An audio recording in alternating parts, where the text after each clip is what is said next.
शिवाजी भोसले उर्फ छत्रपति शिवाजी महाराज एक भारतीय शासक और मराठा साम्राज्य के संस्थापक थे। शिवाजी ने आदिलशाही सल्तनत की अधीनता स्वीकार न करते हुए उनसे कई लड़ाइयां की थी। शिवाजी को हिंदुओं का नायक भी माना जाता है। शिवाजी महाराज एक बहादुर, बुद्धिमान और निडर शासक थे। धार्मिक कार्य में उनकी काफी रुचि थी। रामायण और महाभारत का अभ्यास वो बड़े ध्यान से करते थे।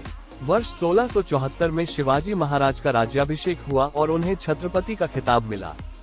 शिवाजी महाराज का प्रारंभिक जीवन। शिवाजी महाराज का जन्म 19 फरवरी 1630 में शिवनेरी दुर्ग में हुआ था। इनके पिता का नाम शाहजी भोसले और माता का नाम जीजाबाई था। शिवनेरी दुर्ग पुणे के पास है। उनकी माता ने उनका नाम भगवान शिवाय के नाम पर शिवाजी रखा। उनकी माता भगवान शिवाय से स्वस्थ संतान के लिए प्रार्थना किया करती थी। शिवाजी के पिताजी शाहजी भोसले एक मराठा सेनापति थे जो कि डेक्कन सल्तनत के लिए कार्य किया करते थे। शिवाजी के जन्म के समय डेक्कन की सत्ता 3 इस्लामिक सल्तनतों बीजापुर, अहमदनगर और गोलकोंडा में थी। शिवाजी अपनी मां जीजाबाई के प्रति बेहद समर्पित थे। उनकी मां बहुत ही धार्मिक थी। उनकी माता शिवाजी को बचपन से ही युद्ध की कहानियां तथा उस युग की घटनाओं के बारे में बताती रहती थी। खासकर उनकी मां उन्हें रामायण और महाभारत की प्रमुख कहानियां सुनाती थी, जिन्हें सुनकर शिवाजी के ऊपर बहुत ही गहरा असर पड़ा था। इन 2 ग्रंथों की वजह से वो जीवन पर्यंत हिंदू महत्वों का बचाव करते रहे। इसी दौरान शाहजी ने दूसरा विवाह किया और अपनी दूसरी पत्नी तुकाबाई के साथ कर्नाटक में आदिल शाह की तरफ से सैन्य अभियानों के लिए चले गए। उन्होंने शिवाजी और जीजाबाई को दादोजी कोननदेव के पास छोड़ दिया। दादोजी ने शिवाजी को बुनियादी लड़ाई तकनीकों के बारे में जैसे कि घुड़सवारी, तलवारबाजी और निशानेबाजी सिखाए।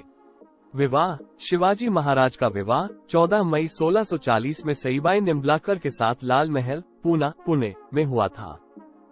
शिवाजी महाराज का राज्याभिषेक। सन 1674 तक शिवाजी के साम्राज्य का अच्छा खासा विस्तार हो चुका था।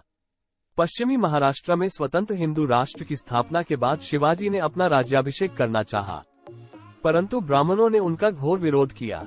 क्योंकि शिवाजी क्षत्रिय नहीं थे, उन्होंने कहा कि क्षत्रियता का प्रमाण लाओ तभी वह राज्याभिषेक करेगा। बालाजी राव जी ने शिवाजी का संबंध मेवाड़ के सिसोदिया वंश से संबंध के प्रमाण भेजे, जिससे संतुष्ट होकर वह रायगढ़ आया और उन्होंने राज्याभिषेक किया। राज्याभिषेक के बाद भी पुणे के ब्राह्मणों ने शिवाजी को राजा मानने से इनकार कर दिया। इसके बाद शिवाजी ने अष्टप्रधान मंडल की स्थापना की। विभिन्न राज्यों के दूतों, प्रतिनिधियों के अलावा विदेशी व्यापारियों को भी इस समारोह में आमंत्रित किया गया। इस समारोह में लगभग रायगढ़ के 5000 लोग इकट्ठा हुए थे। शिवाजी को छत्रपति का खिताब दिया गया। उनके राज्याभिषेक के 12 दिन बाद ही उनकी माता का देहांत हो गया। इस कारण फिर से 4 अक्टूबर 1674 को दूसरी बार उनका राज्याभिषेक हुआ। 2 बार हुए इस समारोह में लगभग 50 लाख रुपए खर्च हुए। इस समारोह में हिंदू स्वराज की स्थापना का उद्घोष किया गया था। शिवाजी महाराज ने दिया संस्कृत को बढ़ावा। शिवाजी के परिवार में संस्कृत का ज्ञान अच्छा था और संस्कृत भाषा को बढ़ावा दिया गया था। शिवाजी ने इसी परंपरा को आगे बढ़ाते हुए अपने किलों के नाम संस्कृत में रखे, जैसे कि सिंधुदुर्ग, प्रचंडगढ़ तथा सुवर्णदुर्ग। उनके राजपुरोहित केशव पंडित स्वन्यर एक संस्कृत के कवि तथा शास्त्री थे। उनके राज्य में मुसलमानों को धार्मिक स्वतंत्रता थी। शिवाजी ने कई मस्जिदों के निर्माण के लिए दान भी दिए था। हिंदू पंडितों की तरह मुसलमान संतों और फकीरों को बराबर का सम्मान प्राप्त था। उनकी सेना में कई मुस्लिम सैनिक भी थे। शिवाजी हिंदू संस्कृति का प्रचार किया करते थे। वो अक्सर दशहरा पर अपने अभियानों का आरंभ किया करते थे। शिवाजी महाराज की नौसेना। शिवाजी ने काफी कुशलता से अपनी सेना को खड़ा किया था। उनके पास एक विशाल नौसेना, नेवी भी थी, जिसके प्रमुख मयंक भंडारी थे। शिवाजी ने अनुशासित सेना तथा सुस्थापित प्रशासनिक संगठनों की मदद से एक निपुण तथा प्रगतिशील सभ्य शासन स्थापित किया।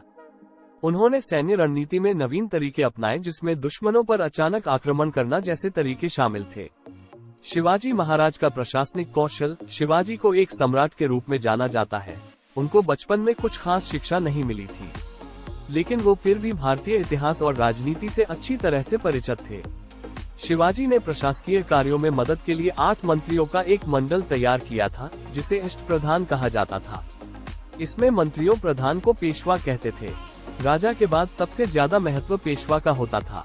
अमात्य वित्त मंत्री और राजस्व के कार्यों को देखता था और मंत्री राजा के दैनिक कार्यों का लेखा जोखा रखता था। सचिव दफ्तरी काम किया करता था। सुमंत विदेश मंत्री होता था जो सारे बाहर के काम किया करता था। सेनापति सेना का प्रधान होता था। पंडितराव दान और धार्मिक कार्य किया करता था। न्यायाधीश कानूनी मामलों की देखरेख करता था।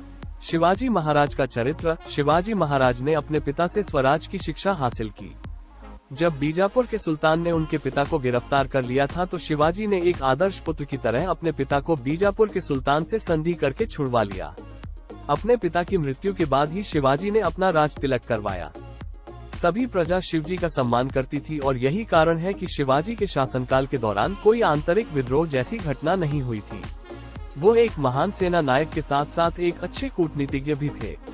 वो अपने शत्रु को आसानी से मात दे देते थे। शिवाजी महाराज का सिक्का। एक स्वतंत्र शासक की तरह उन्होंने अपने नाम का सिक्का चलवाया, जिसे शिवराई कहते थे, और यह सिक्का संस्कृत भाषा में था। शिवाजी महाराज की मृत्यु 3 अप्रैल 1680 में लगातार 3 सप्ताह तक बीमार रहने के बाद यह वीर हिंदू सम्राट सदा के लिए इतिहासों में अमर हो गया और उस समय उनकी आयु 50 वर्ष थी। शिवाजी महाराज एक वीर पुरुष थे जिन्होंने अपना पूरा जीवन मराठा हिंदू साम्राज्य के लिए समर्पित कर दिया। मराठा इतिहास में सबसे पहला नाम शिवाजी का ही आता है। आज महाराष्ट्र में ही नहीं पूरे देश में वीर शिवाजी महाराज की जयंती बड़े ही धूमधाम के साथ मनाई जाती है। शिवाजी महाराज की जयंती हर वर्ष 15 मार्च को मनाई जाती है।